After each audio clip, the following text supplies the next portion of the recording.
l'homme te souhaite une heureuse année.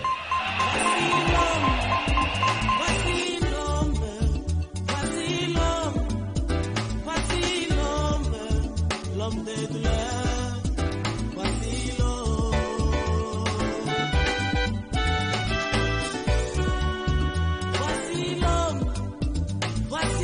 1 Samuel 28. Tu vas lire le verset 4e rapidement. 1 Samuel 28. Premier livre de Samuel, chapitre 28. À partir du verset 4, nous lisons au nom de Jésus-Christ. Amen. Les Philistins se rassemblèrent Bafilistia basanganaki et vinrent camper à Sunem. batie otiaka na bango na mboka na Sunem. Saoul rassembla tout Israël et ils campèrent à Gilboa. Saul pe asangisi Israele nyonso atieka na ye na Gilboa. À la vue du camp des Philistins, Tokofanda. Toke papa. à la vue du camp des Philistins, Na kotala mampinga ya ba Philistin. Saoul fit saisi de crainte Saül kobanga ezuye et un violent tremblement s'empara de son cœur. pe somo makasi ezui motema na ye. Saül consulta l'Éternel. Saül atuni Nzambe. Et l'Éternel ne lui répondit point, ni par des songes, Nzambe aboyi abina korepondre te. Yo atana ndoto na korepondre te. ni par l'Urim, Yo atana l'Urim et le Tumim na korepondre te. ni par les prophètes. Ezara na basakoli atoke utana na musakoli. Musakoli omone loko te. Et Saoul dit à ses serviteurs, Oyebilere mo ope nazo mituna. Na koloba. Na tika kaka. Te we osalo mabe pam. Na loba. Webina likamnangala batozo ba loba. Ça va? O signé bas. Toloba que prière ya mercredi vendredi, ils en ont deux caractères.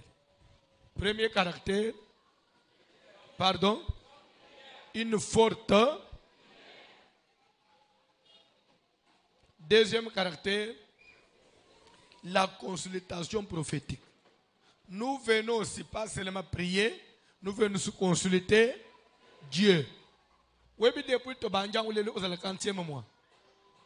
Nana ebiso to banya ona mwani. Pardon? En avril. En avril, les autres en mwani. Combien de mois? 4 mois. 4 mois, nous sommes. Tozo prier, tozo consulter Nzambe. Yo Nzamba lobela, ayo na prophétie. Au cause de la terre, Saoul, Nzamba saboyi ko lobela ni na ndoto, ni na Urim, ni na prophétie. Saoul adana makambu na nkolo. Parce que bébé na Nzambe kala. Et l'Éternel ne lui répondit point, ni par les songes, ni par l'Urim, ni par les prophètes. To changer na ba équipe ba prophète. Yo balobela ayo akate. L'Éternel ne te répond pas. Si Dieu ne te répond pas, tu es qui? Saoul à moi ça zanan.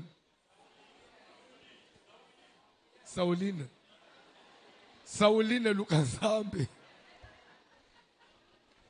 Bon, boloba inaloba na endetinasu. Depuis que nous avons commencé ce séance de prière, nani batikale opointé te tombola musa. Kobanga Zambe, tobanga Zambe. Depuis to banda, yo atana erere ba mona yote. Tombola musa. Awa baboyi ko tombola. Baza ebele hao. Likolo boza ebele.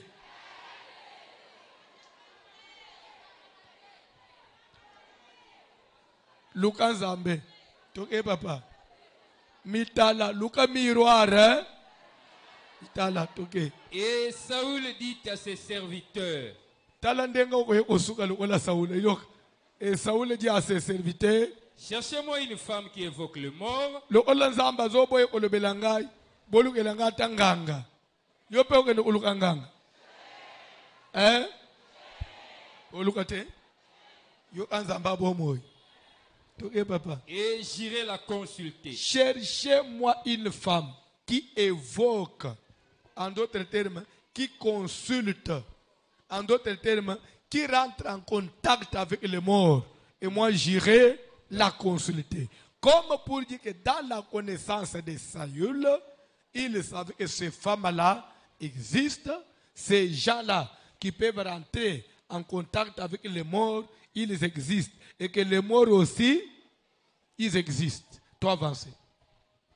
Ses serviteurs lui dirent, Basari na ye balobi na ye voici à Andorre, il y a une femme qui tala na évoque le mort. Andorre na d'autres termes na kimpese tobi mwasi mu asala kabilo kwana na masiba nyimba soko na kota kenge una za mwasi mu asala kabilo kwana. Alors Saoul se déguisa et prit d'autres vêtements.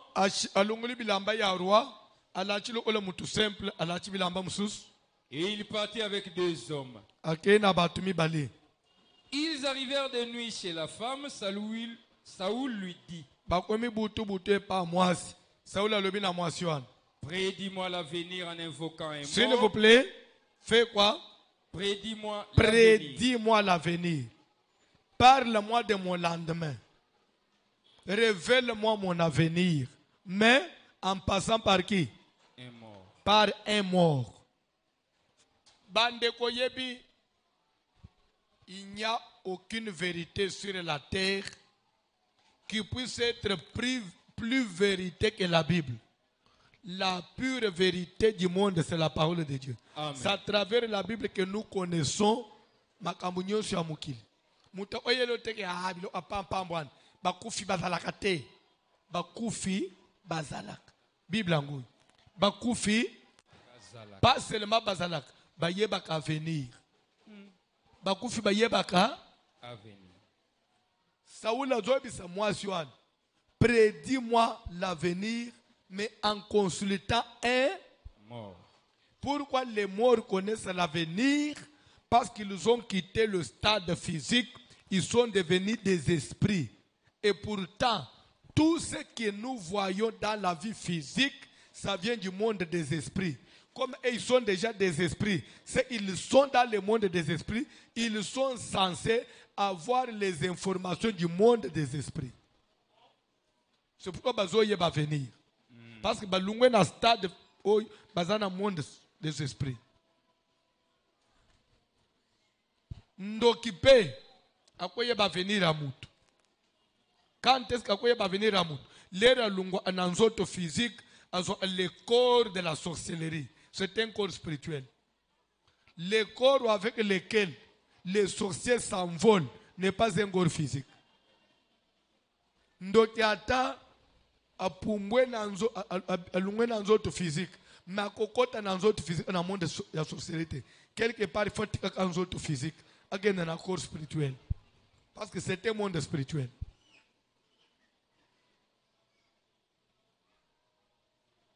Papa moko mwana na zandoki. Mwana ibisiye papa basengi ngayo. Pena sina pesa kiyo. Ndenga uza kuna na monde na biso na basinga. Ba décider que tokolia yo na bonne année le 31. Na butwa ndeto boma yo. Papa le jamais. Bokolia ngande ngwana te. Yo zela. Le 31 Ngolomana ce que tokoboma yo na minuit 18h. Papa luki café ya makasi ameli. Azipe mwana acheki chao. Papa afanye atimbi mwana na mabuku. Lelo kokende te. Tozana yo titongo. Pokendo kendo kubumanga ukufanda. Kasuki mwana saneta nyimba bwe. Mbata ulingo kende. Talangai. Yemu asamiri kafe po alala te. Mwana mbata asopele mai na mutu. lamuka oze l'autre lelo obomangate ti 3h du matin amwana ibisiye papa na uchi una ukosi uchi una ka olali te mwana a papa eza ananzo tote nalala te na kokenda bakose otekendo ipopu mbufalala wane zike ba teoria kala tokozela nando ki awo n'eglise tozoluwe nzambe masake na ye pa uchi una pa ye akuti biso atozoluwe nzambe pa kobi pe na biso na louange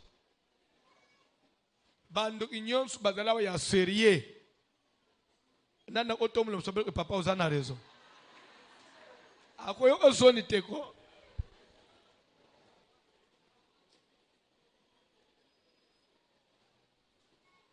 mwana ebisiye na utikuna tobomi yo utu deja na minunde toboma yo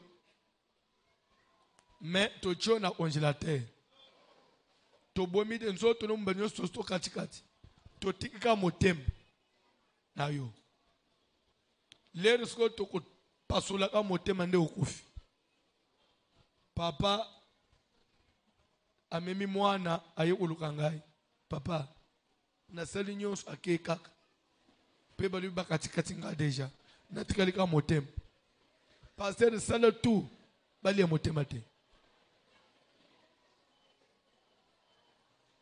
amen ndena ebisiye papa yo aliseke suku mwana fanje ozo nyingisa yenda koloka te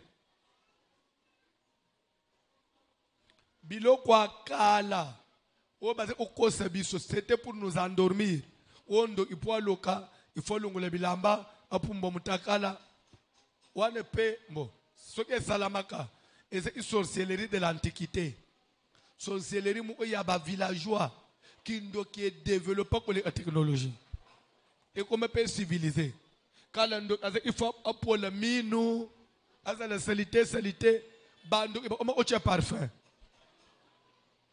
abambi pe manzak achena lino o mando akangi cravate ache veste aya balio me ando ndo yakoma ka pe directeur ya musala to longula ba technologie akalawan c'est un monde spirituel tout se passe sur le plan spirituel amen ndo mona meme biloko yao ndo kya kwei na matete bakangi mama muko na lupang mutakala kwei na matete ezo ikindo iya e koma démodé ba changer système bagenda usunande agenda kwei na batolete akoda la lalia akena ndenge esprit il se concentre seulement et son esprit va là-bas il fait des choses et dans la pensée il rentre Keba. Quand nous prions Dieu, il y a des gens qui rencontrent Dieu dans la prière. Et il est là physiquement, mais c'est son esprit qui monte, qui rencontre Dieu. Et lui, il est là. Il est en train de parler, mais en esprit, il est déjà avec Dieu. C'est pourquoi on se concentre dans la prière. Ou soit chaque fois quand vous priez, vous n'arrivez pas à localiser votre esprit dans la place moko. Vous n'arrivez pas à orienter votre esprit dans ce que vous dites. Des fois, Zambenangai, Kole Yesu Christo, Tandalobo Onayo, Mukonzenanguya, Mesona, Anisozo Anisa. Tozana devoir lobby, Zambenanguya, lobby fonas à l'avant, pour profane Amakamakaz, Zambe Moto Nawezo Tumba. Question, deuxième question de Mubulu, Zambe Piesu. Tu connais une chose, entre nous. Soko moni mutazo sambel ata serviteur ata fidèle nakoloba omoni kaka komi kaka Yesu Kristo na kombo na Yesu na kombo na Yesu na kombo na Yesu akomi distre so moni kombo na Yesu omi kolanda mambalebele akomi distre moto na Nzambe na kombo na Yesu aza déjà distre ou soit en pongi Prière ezali kambuya la pensée travail. Bon, au moins Paul osolola na moto. Vous avez besoin de l'esprit place pour yebanino opeselo les réponses. Même chose avec la prière. Prière il faut mutozolo lilobanina yebisa nzambe. Mais ce que mon malobe répétition ya malobe. Il est déjà distrait. Il est déjà déconnecté de Dieu. Ce que vous savez na ye nyingisa ye. Yebse tika pongi. Ataza mwasuna betembata. Yebse tika kolala. Tika bamvutuma. Ausilika. Et après acho wapi? So mbali no alali onyingisie mwamuke usilika. Mbali alali na prière. Onyingisie mwamuke acho wapi? Mama, au bete biloko akala. Biloko ha? Na beta usubasi. Et comment démoder? De homo osolola na munoko. Tanga Bible. Saoul lui dit, Saoul a yebisi mwasiwan. prédis-moi l'avenir en évoquant Yebisa ngai vina ngai ya lobi. Yebisa nga makambo ko yela ngai liboso metuna na batu bakufa. et fais-moi monter celui que je te dirai. S'il vous plaît, et fais-moi Monter. pourquoi il dit monter? Matisse langai. C'est parce que le séjour des morts se trouve en bas. Amen. Quand je vais parler sur à mon nom, vous chasserez les démons. Nous développons très bien. Il y a le monde physique ou monde normal. Ça s'appelle en d'autres termes le monde de la lumière. C'est ce monde que moi et toi nous occupons. C'est un monde de la lumière. Monde physique. Ce monde est éclairé par le soleil, par la lune et par les étoiles. Ce monde ici. C'est ce qui fait que même la nuit, lorsqu'il fait sombre, il ne fait pas totalement sombre. Parce qu'il y a toujours un peu d'éclairage. Parce que c'est un monde de lumière. Oui. À part cela, il y a ce qu'on appelle monde spirituel ou deuxième monde.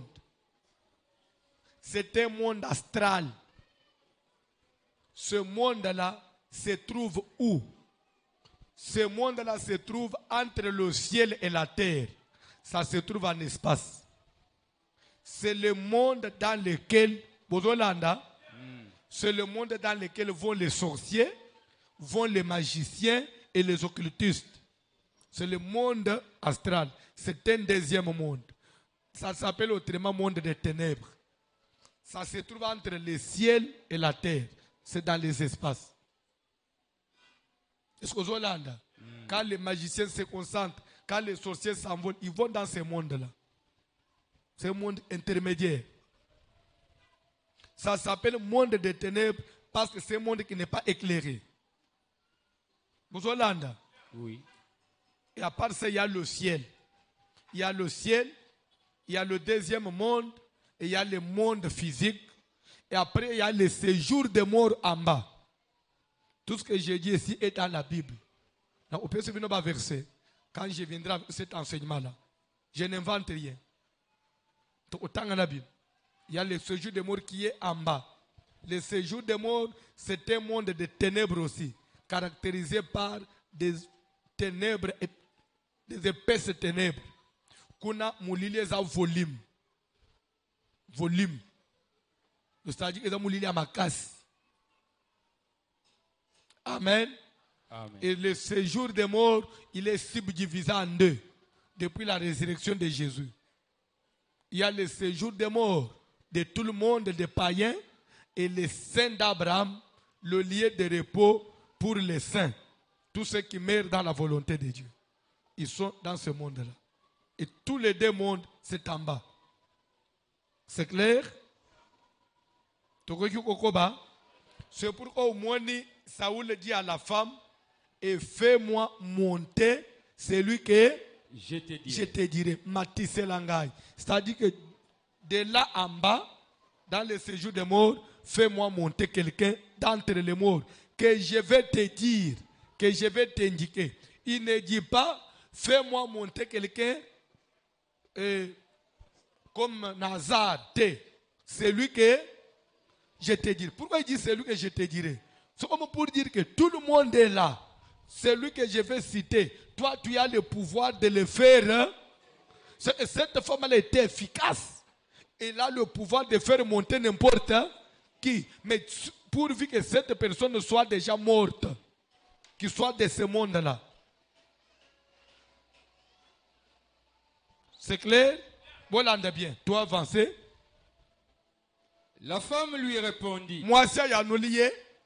voici, tu sais ce que Saoul a fait, comment il a retranché du pays ceux qui évoquent les morts et ceux qui prédisent l'avenir. La femme dit maintenant à son monsieur, parce que la femme ne savait pas que la personne qui me parle, c'est le roi Saül. Pourquoi il ne savait pas que c'était le roi Saül? Parce que le roi s'était déguisé. Ami bomba qui est long. Maintenant, la femme va rappeler, la femme le faisait maintenant en cachette. Parce que ce que Saül apprendre à Salénine, à Kobomayo. Pourquoi Kobomayo? Parce qu'il était le roi.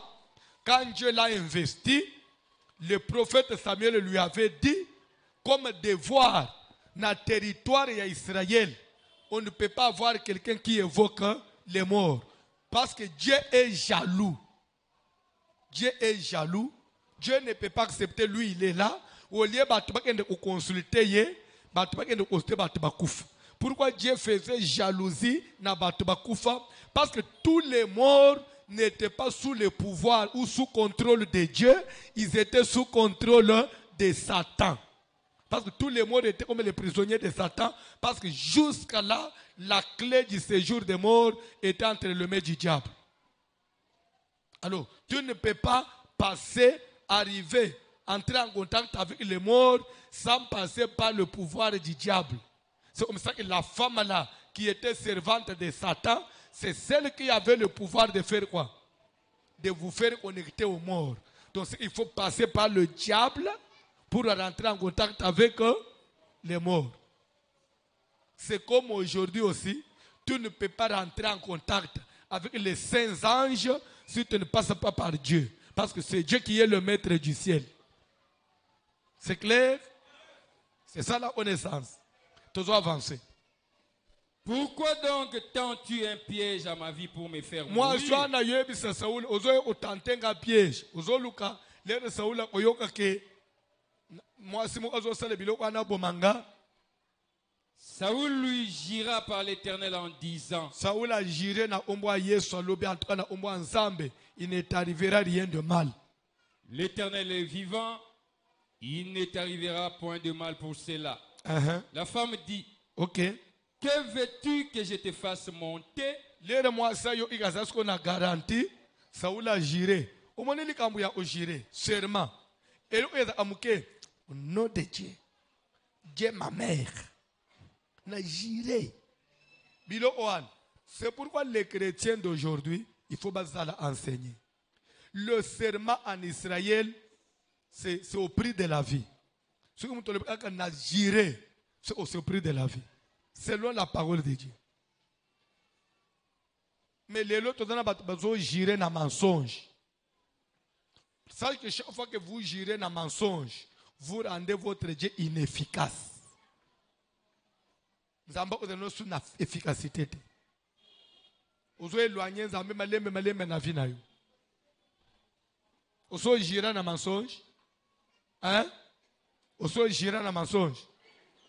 Moi, je suis un senglo mbawana nzambe. Ezali sumu makasi. Toi avancer.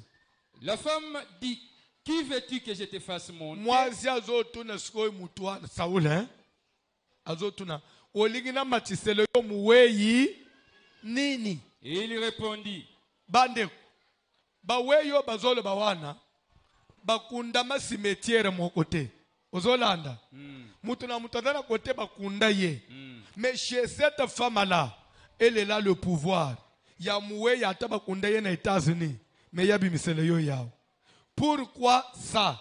Parce que quel que soit le nombre de cimetières, mais il y a un seul monde. Les cimetières ne sont que comme des portes. Mais le monde des morts, c'est un seul monde. Tout le monde va se retrouver à Isikamoko. C'est comme ça il dit, olingina matisela yo nan. Pesa akombo azobimao. Ah, tanga Bible. Et il répondit, fais-moi monter Samuel. Yoka, besoin lande quelque chose. Nazo fungule malem malem, lande bien. Alors, okopesa pe kombo bipese la te. Les rozo pesa kombo, vous faites pesa kombo, il faut luka muweyi oyaza na lien na yo. Il faut être un des membres de ta famille. Parce que mutu mususo uyebe vina ote. Il faut être nde umoko. Pilo wane bande ko selema na église moko eza ana ozone. Église za atilelo. Église moko eza na ozone. Leader nango akufa.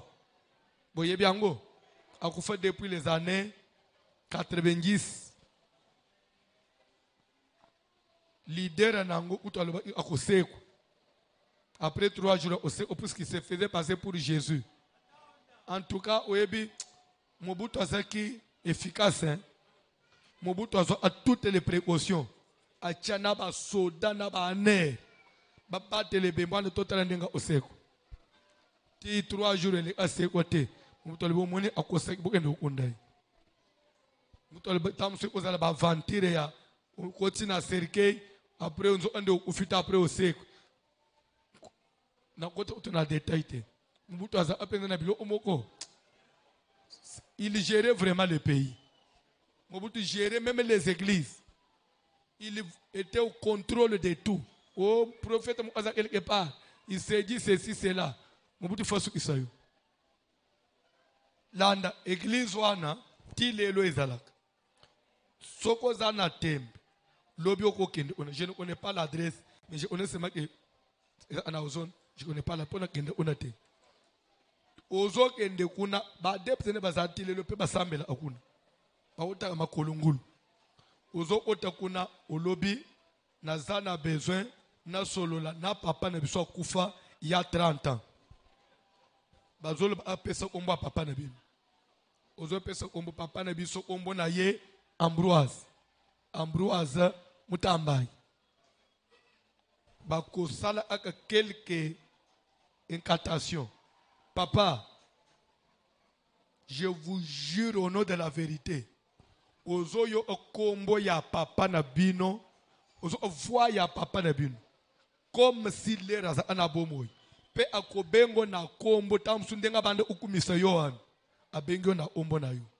Pe abandi utuno bande onayo. Boni nde onayo songol. Boni pakal. Boni. So yo pe otunie papa boni ndengo kenda bandi ko explique onandenga za. Après otuni oyeli nini.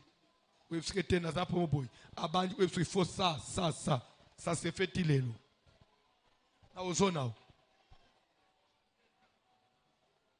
Pour vous dire que le diable existe. Papa na yo penza.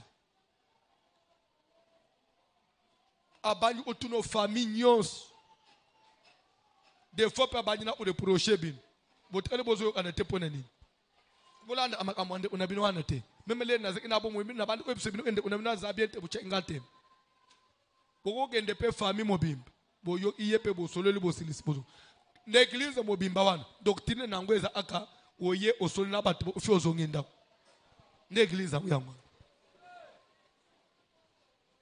Des prophéties na ba. Ça existe, ça s'est fait. Amen. Ezeki na mama na bisomo kwawa. Amen. Je crois, papa Nabiso, maître, avocat, maître Nestor. Maman, on utunde mutu amema yen église. Ayeba ki mama wan.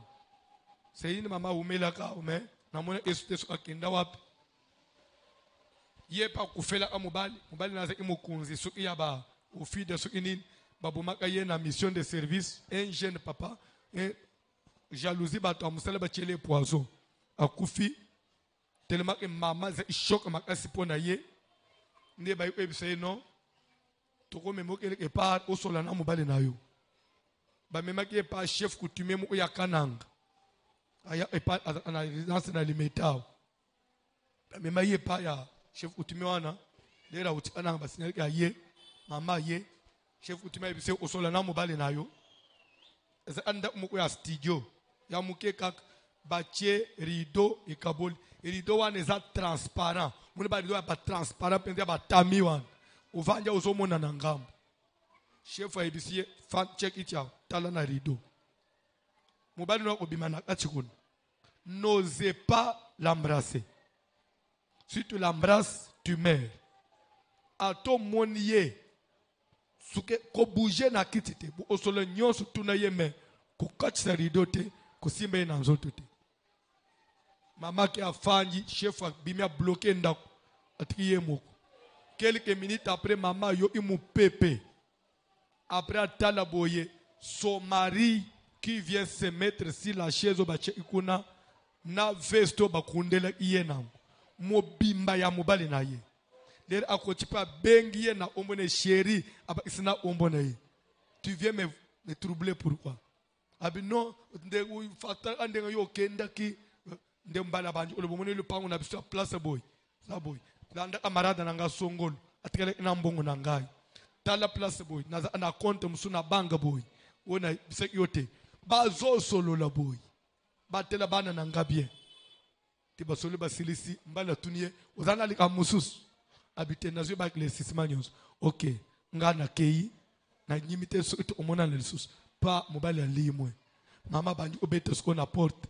na somo wana chef ya fungoli mama lubi merci to solo le nyonso na limeta so odana tembo lingo sola na papa na bino na peso adresse te poyo a papa na ngai papa olela a papa tilelo mie bo bokende bo utana na yi as umsa pass no eseleni oboy avanda mama ngo jour azo betra ba masolwana na fande indikolo a chien na tapis rouge lera sina cheka lobo oboy bi mobali na banyina o se manifester après chef coutumier a se manifester nzo ande contact ba salek yohan mbali sukatele asengana ikachina yi parce qu'il est écrit le vivant ne peut pas rentrer en contact avec les morts. Du fait d'avoir violé cette loi-là, il avait tissé un lien. Amen. Donc, Saoul dit à la femme, Matisela ngai oyo, na koyebi soto solo, moi c'est psy que olingina matiselo nan. Donc, il faut tanga mutoyo, bozana ye lien. Saoul a dit, fais-moi monter Samuel. Quand Saoul a dit, fais-moi monter Samuel, pour la femme, a dit que le Samuel, hein, il s'agit. Tamso est mutumo ordinaire, tamso na famille na bangope, mutumo okomone Samuel, lorsqu'il y a lobby Samuel, moi ça va dire enquêtation. Qu'on a un séjour de mort, toi Samuel qui a des liens avec ce monsieur, toi Samuel qui a des contacts avec ce monsieur, monte maintenant, je te le donne. Atalaboye, c'est le Samuel, le prophète de Dieu, qui monte avec son manteau. Comme la femme aussi, il peut mouiller. Il peut prophète Samuel. Là, tu as mi bambi na se. Oye koko sangai. Yo zaurwa Saül. Pourquoi on dit que Saül? Non. Parce que c'est lui qui monte là. Ne peut pas monter pour n'importe qui. C'est qui monte? Je vois un Dieu qui monte de la terre. Un Dieu. Les hommes de Dieu sont des dieux. Je vois un Dieu qui monte de la terre. Atunier, il est comment? Il est vêtu d'un manteau. Il est l'air à décrire. Saül a compris que c'était le prophète Samuel. Et il s'inclina visage contre terre devant Samuel. Pourquoi il devait s'incliner visage contre terre? Parce que c'est Samuel qui l'avait investi roi. Il était supérieur à lui. Zolanda, Samuel a bandi pour attaquer. Pourquoi es-tu venu me troubler? C'est aujourd'hui que tu viens vers moi. Quand Dieu s'est détourné de toi, toutes les prophéties que je t'ai données, Banganzambe, respecté boy, salaboy, Obandaka koyoka, c'est parce que tu te voyais chef, tu avais tout, tu ne pouvais écouter personne. Mais lelo nzamba pesi yo mukongo makambo na ebise ko ebanyi ko frapper yo nde ozoyo ko lukanga. D'ailleurs, comme tu es venu chercher l'avenir, écoute, je vais te donner l'avenir. demain tito comme héros yo na bana no nyonso ya mibali obota bozo kufu tokozala na bino na séjour de mort mbala Samuel apesi mu Congo akei Saula mibambi na sa banju oleli na conclure ce que na ngai. Amen. Par là vous allez comprendre qu'il y a des gens sur la terre mutu ya maina na makila des fois tozo benga ye tata mwasi des fois tozo benga mama leki des fois za tantine tamsu grande sœur na yo nzo ande muto ya maina makila oyo aza mesure mama mutu aza na mukilime aza mesure okende kubimisa batu na monde ya batu bakufi amatisi bango pe azongisi bango amatisi bango mutu ya boy azola musamuwei azomatisa ye après azokitisa ye pobo mayo mutu abomoy ça lui demande combien?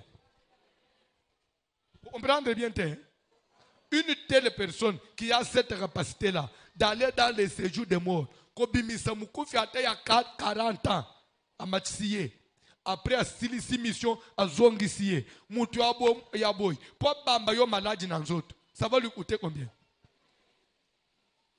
Dès au moni Nzambe na Israël, il avait instauré une loi. Batouana, bazala en Israël. Parce qu'ils sont un piège pour le peuple de Dieu. Ils sont dangereux pour vos vies. Ce que vous moni bango salanini, bo te bango du pays. Bo boma bango. C'est que bada batu ya bien te. Beaucoup de na mutu abongo na famille te. Papa nanga indenga to fanja. Nga na yo, toza na misu mibale. To yele aka Yesu Kristo to fukami to miliki to pese like panzam zambi yokele bisoma mais to zana mutu mo en église soit disant papa soit disant serviteur papa en dehors ya auto sola awan ya za mesure ya okota ngutata na batu ba ukufi asole na bampa ye après to zowenge imuninga na so serviteur papa mutu abon to zala na ye papa ya bo fondre l'église na biswa aza capable ya osole na bakufi pe kozonga kokota epa Satan kobim kokota kozona na ba démon kobima pe kozonga mutu ana za normal azalao Nzambe ya bolingo Nzambe ya boboto zobake dans votre famille na territoire ya Israël bato ana basala nini bazalate soko kaka na église il faut to bomba mama ya boy mama ya zali capable ya ndenga to fanja akangimisu biso to kanisika zo nyimba zo ande mama azoso na bakufi nyonso azoso bango kembo kalembelembe yango bole banini bino bakufi boya bokanga misala na bango maman ne peut après offrande pe ya pesi offrande to chele loboko to yipse pe mama shalom toza na mutu abongo après prière pe bokangani na ye bozozonga nda uzela moko Jour obetsa maman liba ko sepelisiete pour saloma be ça va lui coûter combien? C'est comme pour dire que l'église faut fungula miso et dans na bato église ko boko laté bande même parmi les pasteurs soi-disant pasteurs tout on a na pasteur à modèle wana tena na kati ya bato. Amen. Alléluia. Alléluia. Toyamba un frère moko ya magicien. Azo banini. Ya kenda ana cimetière. Akoti na lilita moko. Alali kuna 3 jours. Lera alali wana akiti na séjour de mort. Akei kuna akutani na batu nyonso bakufa solo li bafangi ti babeti na dame. 3 jours après azongi. Après il y a une cité. Azongi epana ye. Abandi ko betre bino masolo to utana na Grégoire. Grégoire o wapi? Kaso kufa na accident mototi. Toza ana bangu to fande ina bangu to 3 jours un. Mubali ya boy nde mubali bozo bota na ebani. Tikana yebise bino makambo ya entre nous. Omondenga toza boy. Na zo bondelo na omona Yesu. Beteli bakuma be na vie. Bala mwasi. Soko bengiye Ginette afanjwana Ginette aloba kaka matwende zoyo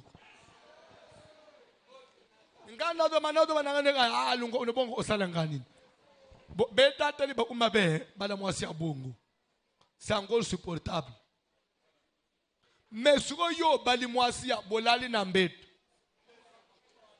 abimi akei apumbwe na banzete nyonso avo akobongwa mapenga ndo akoti na se na mai après abimi na se na mai alingi pa bongwa mambwa abongwa mimbwa agangeli baninga na nzela na butwana wo zo ande jineto ya yohan nde mbwa na kwen asilisi alungo una zongi na mbete yosko zo ebisa batuke madame mon épouse c'est-à-dire que sepela tana mwasi ya mutu makasi amankaka yo so asilika fingi mama na yo te j'ai pas encore supporté mais mwasi ndoki mwasi ya misala mulili mwasi akenda na monde des ténèbres mais nzambe azoloba que qu'on ne trouve pas chez toi quelqu'un qui entre en contact avec les esprits c'est que pour Dieu on peut encore trouver chez toi quelqu'un qui prend de l'alcool. J'ai dit ça, tu peux encore supporter. Mais c'est lui qui rentre en contact avec les esprits. Nzambe yangu ya zoki mabatwan. Ngai kaka na yonde tonje mabangu papa. Donc mubali yo bala, mubali na yohana akende aba cimetière. Nde mubali yo bala. Azali pe capable ya kokende okoma mubali ya butu ya jeune fille apesie na zem na ndenge esprit azonge pana yo nde mubali na yo kuzobenge pe papa bana nanga ozomona ti ozobika dans avec un danger permanent na ndako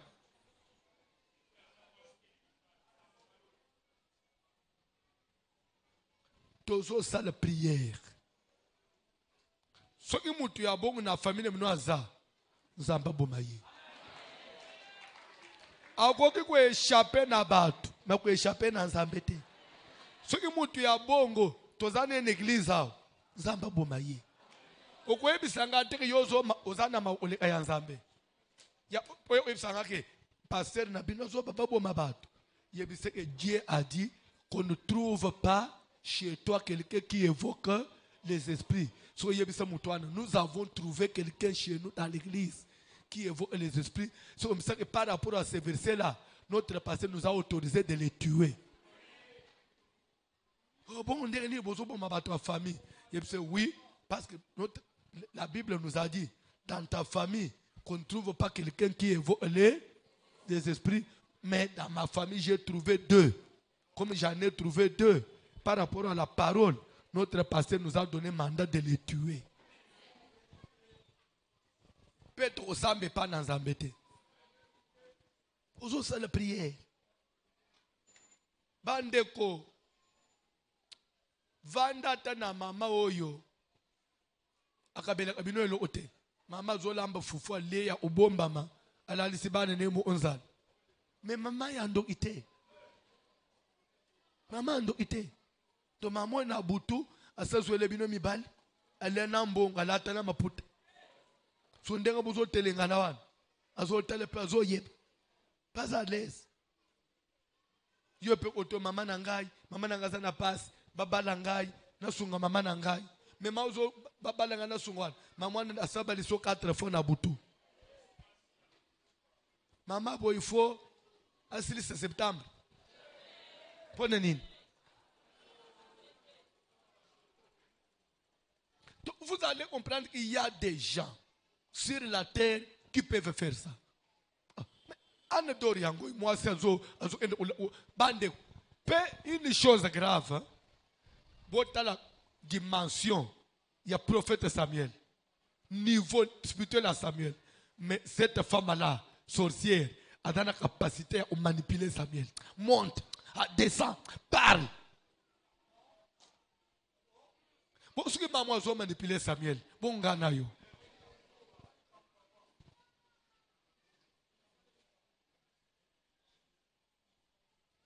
Tozo sa la prière. Tozo sa la. Batwa na suki bakoti yao. Azika. nzamba sunga yo odala na mobali odala na mwasi soki tolali na mbeto tokanga miso biso nyonso tokanga miso ata tozoronfle makasi yo ozoronfle nga mpe na oronfle tolamuki te eza te nzo ande urotikeli nga wana nzo ande oza awa te oza na Turki oza na Allemagne utikeli nga nzo ande okomi no na Allemagne okomi na Turki osola na bamindele utali na basi na umususu kuna uzobota na bango uzokushe na bango ndo uchi kuna ubimeli ngai nde defo komi uzosimba mobali boy oti anga na fatike nzo anda chuko sisa baba izwe na ye nyonso na basi amindele afanjao azotele pe longi ya mwana mawe webi c'est ça le défaut ya ozala prophète défaut ya ozala prophète tunanga défaut ezani umondenga nazolo ba nzamba zofungula ngamiso nazomona bango ebela ozala prophète pelele eza bien te oyibwe nazomona bilongo ya bato ebela tala utundenga nazoba nazomona frère moko elongi ne chena aw oya simandeza liboso azawana tala baje azosa ayibitenge nazomona yi nalobi anga po comprendre achie furo na sim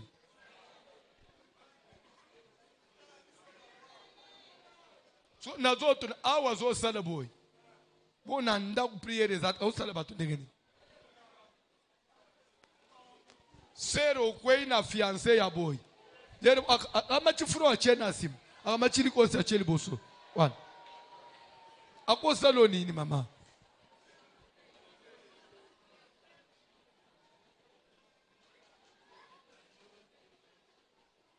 tele magere amone na bili kambone tata siko nenga che mutu na se nje mtu ayibili kambute botele malikolo na oyo opwata batu ebela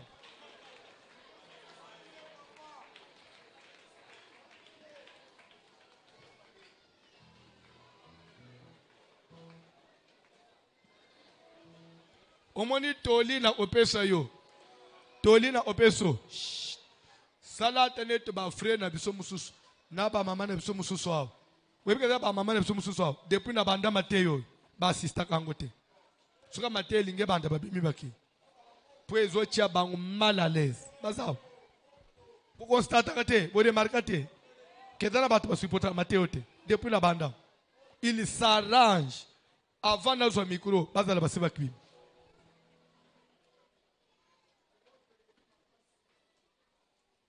ayembi kantika tofanje na yo papa yo zana kapate obaluka ngando kozonga mutu apro yo fanje na biso tofande pe na réunion tozoto no makambo église avenir église avenir église tozotande pa ya ngando yo ate ngando fakufu kantika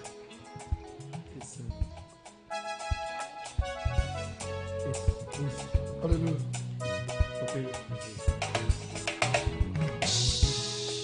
Nazana besoin bozo nan micro. Tala. Ozo tindelanga 15 fois. Yoka. Exécuté. Landa. Égorgé. Tué. Assassiné. Frappé. Lapidé. Donc, oye koyela yonde olo. Na bite olo bakanyo songana lo. Ndenga mulimo yokamba yohan. Toki. Incendié PFC. Incendié. Papa le donne ba ici incendié. Ozokoma terrible hein. Batere mangozo kende ozowapi. Alobi incendié. Webike naziki nango atana mutute. Alobi incendié.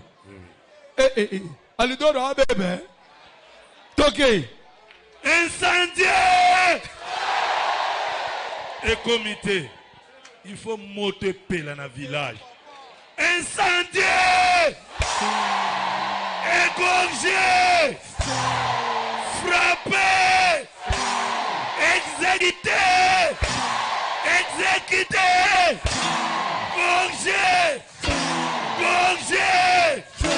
Incendié!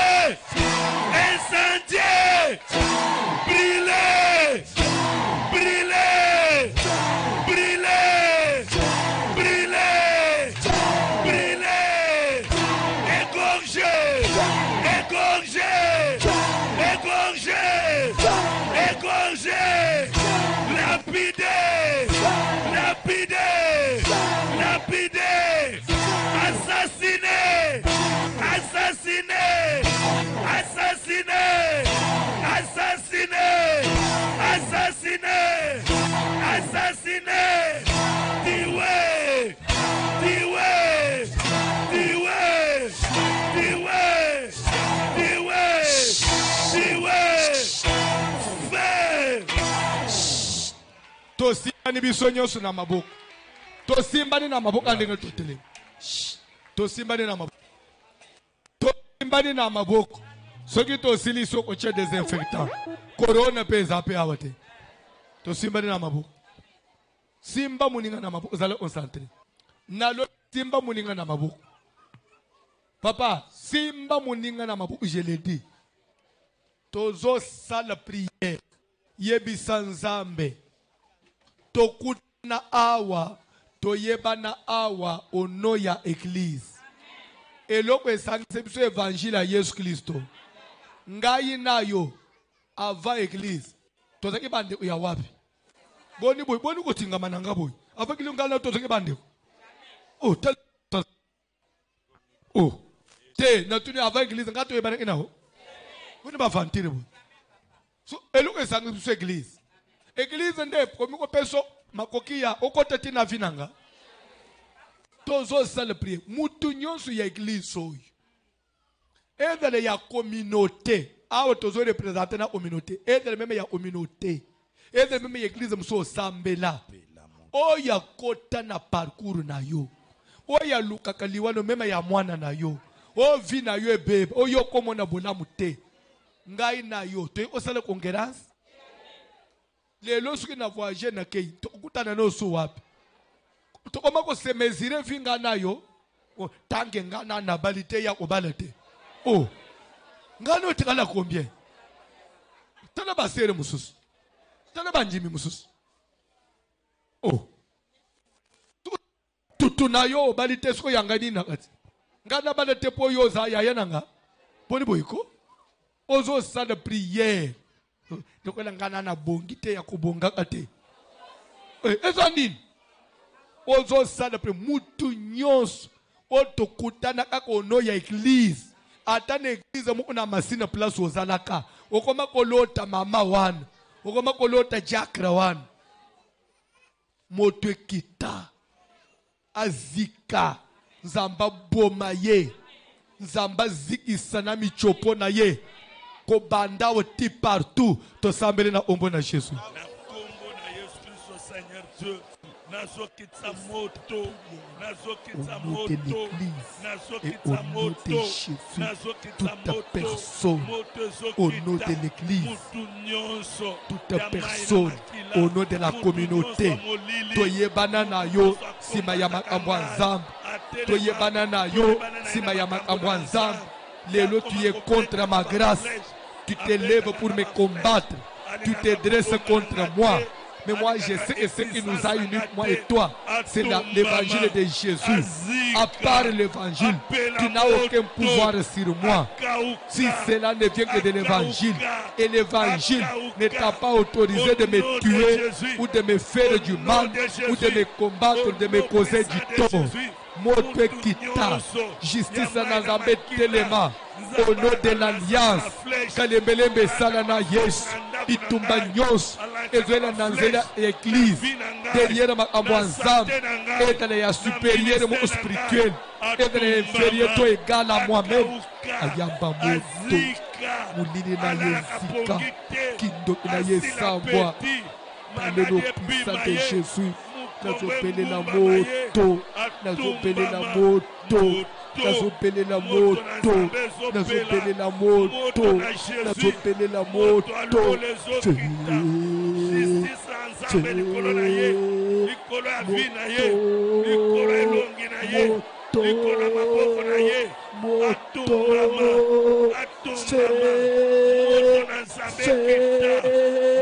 Dans le puissant de Jésus, dans le puissant de Jésus, moto ezokisa, ezokamba, ezopanza, napeli moto, napeleli moto, napeleli moto, napeleli moto, napeleli moto, dans le puissant de Jésus. Moto elanda ye, ata bomba makana poso, na kombo na Yesu. Botika nani muninga te.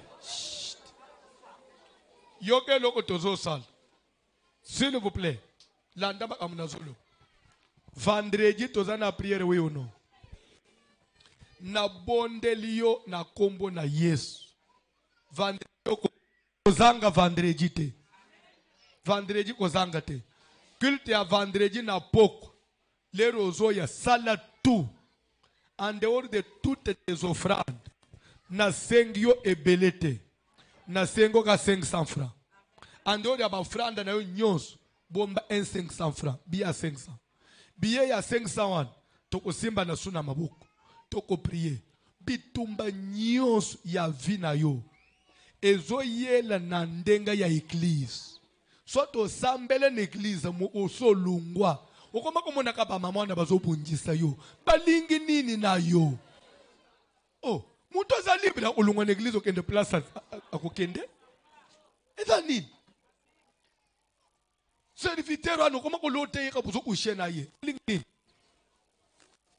500 francs wan. Toko chango vendredi. Ezali pona otele misanzambe na bitumba nyonso meme ya bato bachela yo maboko ya bato mulili babatiza yo zo andaza andoki akota na ville meme awa serviteur mo awa ya musala mulila imposa o maboko ya mabe ozo ende umira achete wana vendredi dimanche ata dimanche okenda ka luf dimanche okende te. Amen. Dimanche na bondeli yo. En dehors de tout ce que tu peux amener. Soko zangi ozang. 1000 francs 500. Pour le dimanche. 1000 francs 500. Dimanche. À part même offrande, on t'explique le mot. Soko zangi ate 500. Soko zangi belé 1000 francs. Oko simba le sous dimanche. Toko simba na suna maboko. Dimanche, soko kozala au nom de la famille. Et loko esa eko. Ezali bumu ya mama.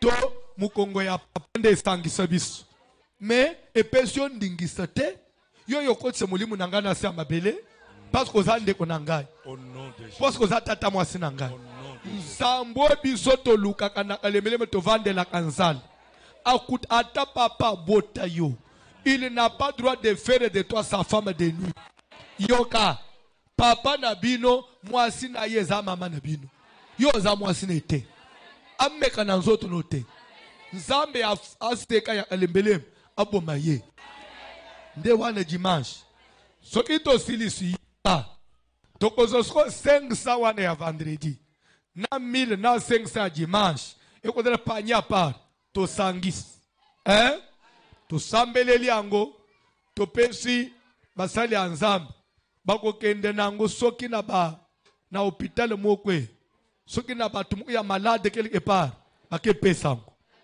Bible doit que celui qui prête aux pauvres prête à l'Éternel. Bakepesa offrande wana bongo. Comme ça notre alliance soit conclue. Mutu nyonso atambula anakombuno ya mabe ke ya kosuka mabe. Okosuka mabe te ye mutu akela yo te. Nazo bondele yo 2 jours wana eza ya yo zanga. Etali yo. 2 jours wana yo kozanga na culte te. 2 jours wana yo atabatikeli yo 2 jours mubali azia na ngombe ya fresh ataka tikacho o lamba. Yebise mubali na ngaye tofanda azala nano ya na ngombe ataka apa oya na ngote. Oza Satan. Oya na ngombe jour wa bose oza Satan. Nom de Jésus. Toko échouer na vie pona bato ya mokili te. Même bitumba ya famille okolonga nguna modele wana. Na mukili balobaka musunyi sokeleki makasi balia kango na mbeli tozo utiliser sko mbeli alliance ya église oza prêt OK to simbani tozo sala reketa suka déjà aujourd'hui on est mercredi tozo déjà ba directive mibale tozo bisanzambe abatela yo akomisoti vendredi ti dimanche okomona batali bolobe akukoma kunetelo ola ekomi ya bongo tobo maye jeudi bakosi asala taxi dampo ya zalate bakolonga te nzambo asangiswa za nzamba elonga sala prière elonga na nzambe za likolo nyonso to sambele zamba bomba peyo abatela yo sala prière sambela nzambe kaba vina yo na nzambe mobateli malamu mobateli Yesu Kristo zenga protection na nzambe dans le nom de Jésus vie ya ndako na ngai ya bana ya église au nom de Jésus Nzambe totelemeli nyonso ya munguna, ya monda ténèbres, ya bandoki, ya basorcier, ya banganga, ya bachef coutumier, moto na Saint-Esprit, epelela bango, etumba bango, ekawusa bango, etumba, ezikisa, nzela na biso ezala polele, cette semaine, c'est la semaine ya gloire, semaine ya bénédiction, semaine ya alliance, alliance moko efficace, alliance moko éternelle, oyo kolongisa biso, même na bandeko, oyo tosangani na bango, tokutani na bango na nzela église, ezala bandeko ya famille, ya nzela libumu, bao batelemaka Nzambe, po tokota mabele, tokota mabela, oyo nyonso atelemaka, au nom de la famille, atelemaka, au nom de la communauté, o alalisa mutu na ngai na se, o amemesheka na vi na ngai, ko amemelanga complication na vie, au nom de l'église, ou au nom de la famille, o poto botami papa mo, o poto botami famille mo, ndatelemaka na vi na ngai, akanga banzela na ngai. Tozolongo au nom de Jésus. Tozolonga na komba makina na Yesu. Beto bomba mina kati. Tobomba mina bandako na biso. Na musala. Na santé. Circulation nyonso totambolaka. Toza na sama kila na yo. Armée céleste. Armée ya ba ange. Compagnie biso. Yoka. Nazoloba. Toloba nanu. Ata vous-même. Soyons tous à nanu bato, papa. Tous à nanu bato. Papa, ndengo zaboye, yo botami, oza mubali otangi pe classe, oza pe na courage, obima ape o lukaka. Ti na vi na yo, yo okozwate.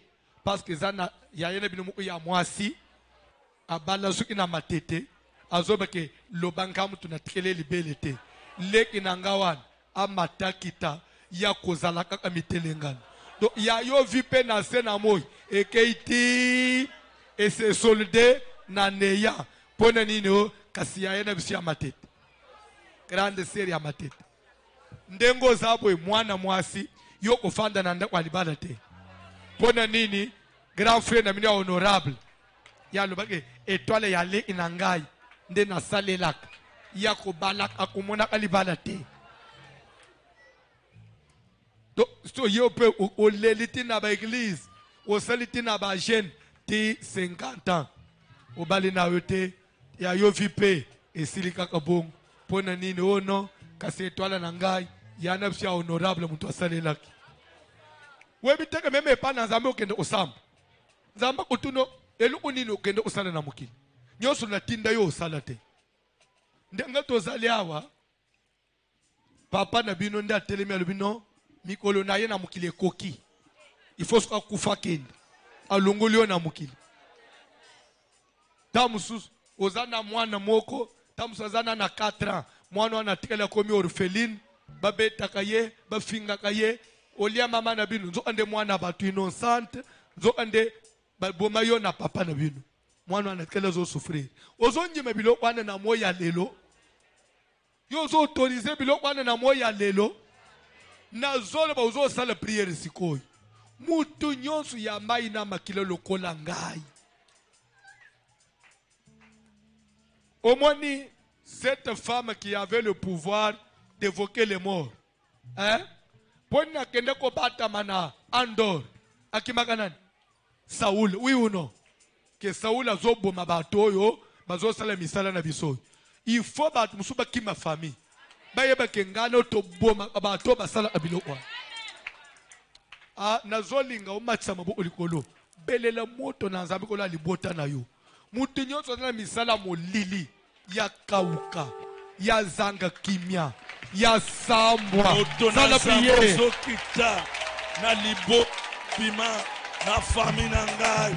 Mutu nyonso misala molili ya kindoki, ya mvutuma, ya monda tene, akenda na monda bandoki, akenda na monda ba occultiste, akenda kokutana ba marabu, akutana na moto, akutana na moto, akutana na moto, akutana na moto, akutana na moto, akutana na moto, akutana na moto, moto na Nzambe tumba ye, moto na Nzambe ekita na famille, ekita, etumba, atika bina ngai, mopanga na Nzambe tumba ye, mopanga na Nzambe kausa ye, ebebisa bina ye, loboko na Nzambe telema, puissance ya Saint-Esprit, eke na kosala, eke na kosala, eke na kotumba, eke na kotumba, eke na kozikisa, na bebisi nyonso, ya monda tene, ya molili,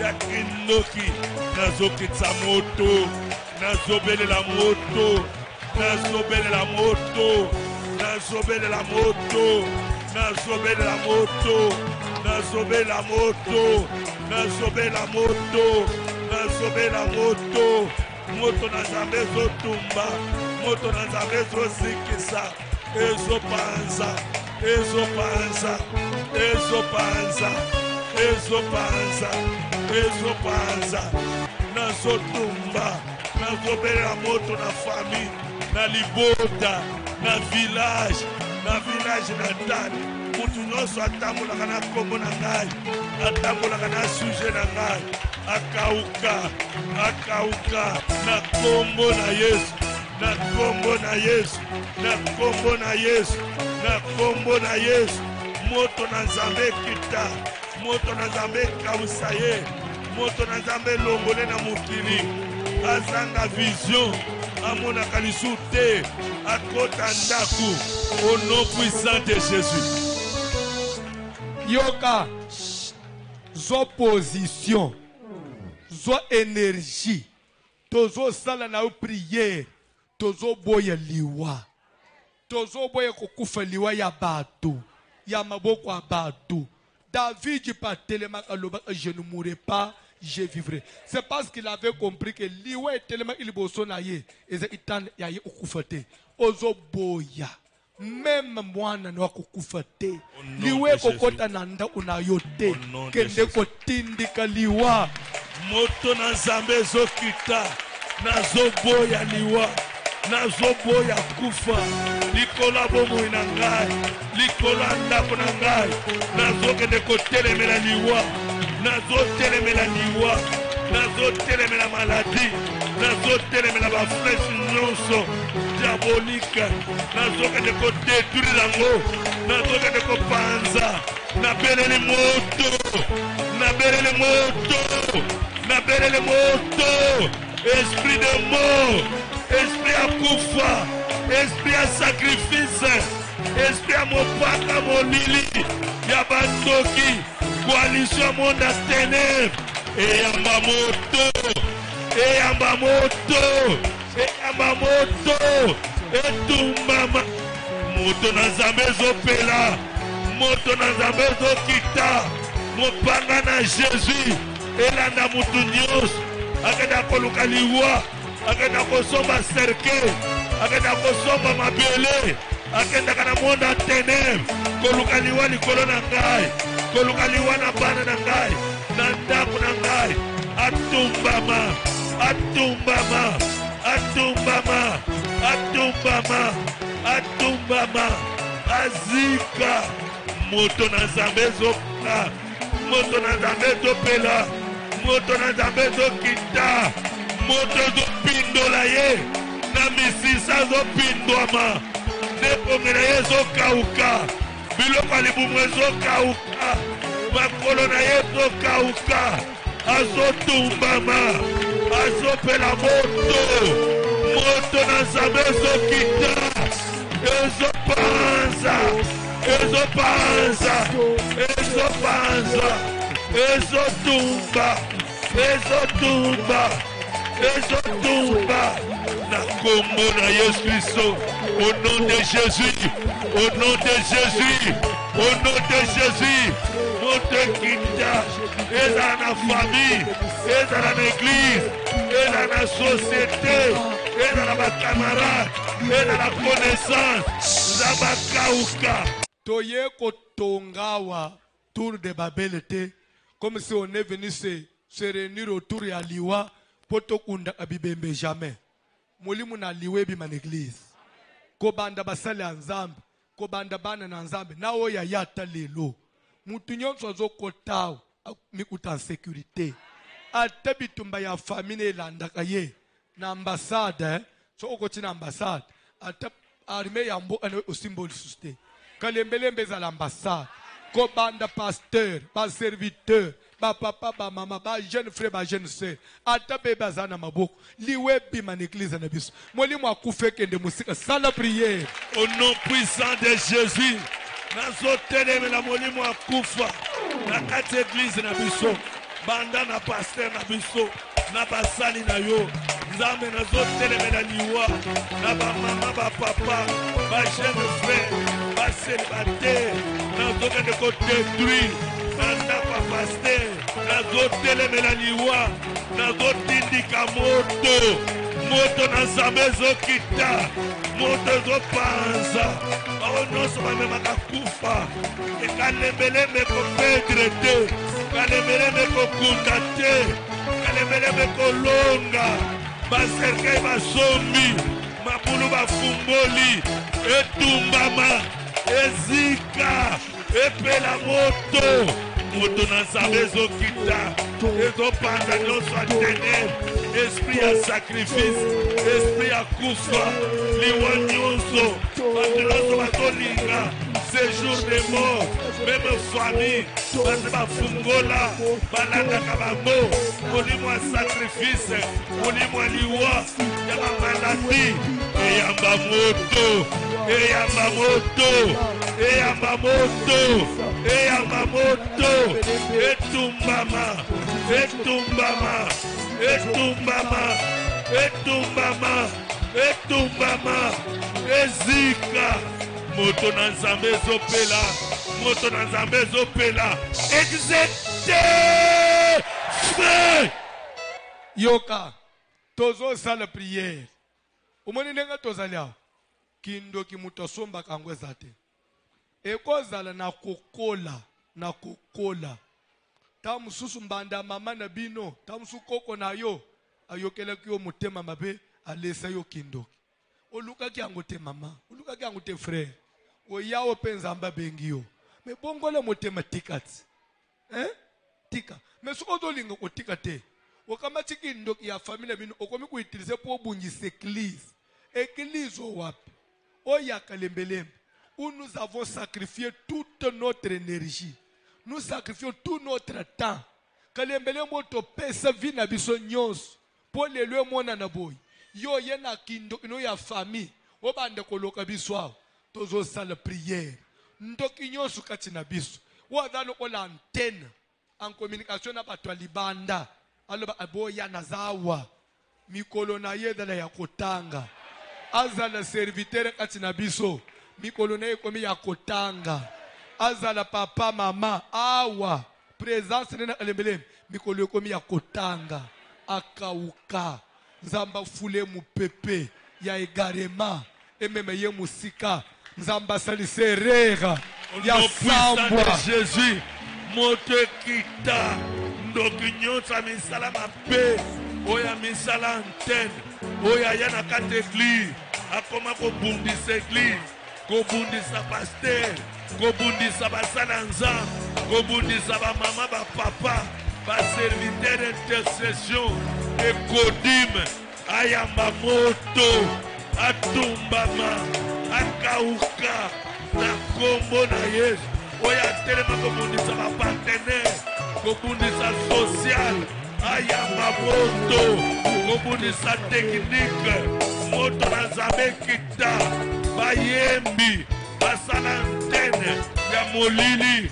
mpona kokotisa collaboration ya monde antenne ya bandoki ya famille azokenda kotumbama azokenda kotumbama azokenda kotumbama azokenda kozika moto na nzambe ezopela moto na nzambe ezopela moto na nzambe ezopela moto na nzambe ezopela moto na nzambe ezopela moto na nzambe ezopela moto na nzambe ezopela moto na nzambe ezopela moto na nzambe ezopela au nom de Jésus Pona kosukisa pona lelo tozo sambela.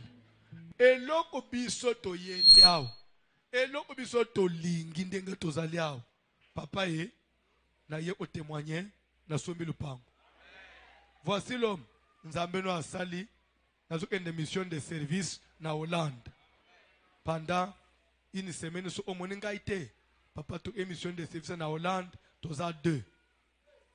Papa ye ne ukumisa Nzambe na yo mobali moko ya ministre abimie pa nso ninga balanga. Omonilera tozo priya na commune asima una sere mo ozo bisanga papa na zo témoigner Nzambe na yo jour ozloba ili kambwa kiti ke $200 na mateke $200 na ngana pesaki réserve na ngai mais le tozo le ba fiancé na ngai asombeli nga mutu kasika na komina mutu kana $200 basombeli mutu omunele utweli na église te bisoto de église ya mutu abande oloka muninga kaukawa te okauka pourquoi église yango musalezo bandawa kala te il faut totongela Nzambe tokotongela Nzambe na makasa bato ba ye faut ba contribuer totongela Nzambe nde bazoloka bango bakauka bakosi ozo sala prière mafuta na église oyo ekiteli kolona yo opambola ba porte ya bien fungwa osimba mbongo Amen. na vie na yo utana na bato ya bien Amen. kotaka pe ba porte ya bien lekaka pe bisika mafuta ezalaka bakamarade ozwaka kaka babatongaka yo ozo fiancé ayibaka yo mbongo na saka azosenga pe lisusu yo ezali babeto nini mobali mobimba mwasi alali mobali ozofuye porte-monnaie ya mwasi azokende ufuye tina bisika bakotisaka maboko te onde oke uzolo mbali ya boye wapi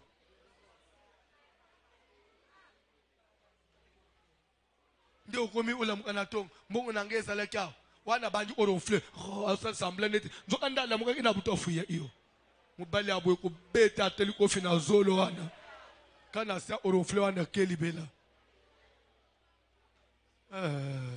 sala prière Nzambe apambola yo tofungwama ba jeune sœur bafungwama ba jeune frère bafungwama zope musala bien salaire bien zoba contact bien sala prière Nzambe apambola bana na yo bande konondi banda mboka bapambola sala prière sambela sambela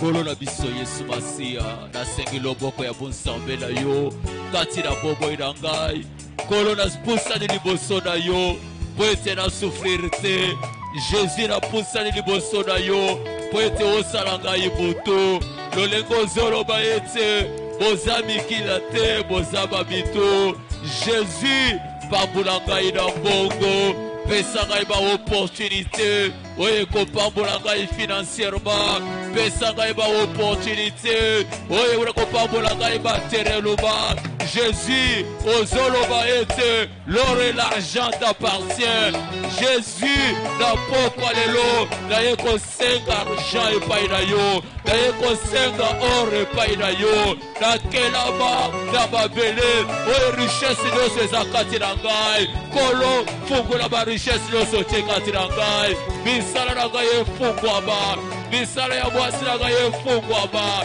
ya bana na ngai bafungwama Jésus kokelela esila kolo na kwenda bakolo na yo boyenge bede botu ya mawa naye liboso na yo yokela ngai mawa na pokwa lelo ofongola misala na ngai kolo quelque soit bablocage oyo ezotelema liboso na ngai okase yango ce n'est pas toi qui as dit bokozala bokokende de progrès en progrès kolona kontra kata progression na mata comme ozolobete mon serviteur montera mon serviteur progressera mon serviteur s'élèvera il sera plus haut situé na comme plus haut situé Jésus na kati ya makambo na ngai na kati na mbongo na kati ya misala kombo esalema na kati na mbongo nazwa renommé na kati ya misala nazwa renommé Jésus telema na pokwa lelo silisa pasi na kati na ndako na ngai na kombo na Jésus na se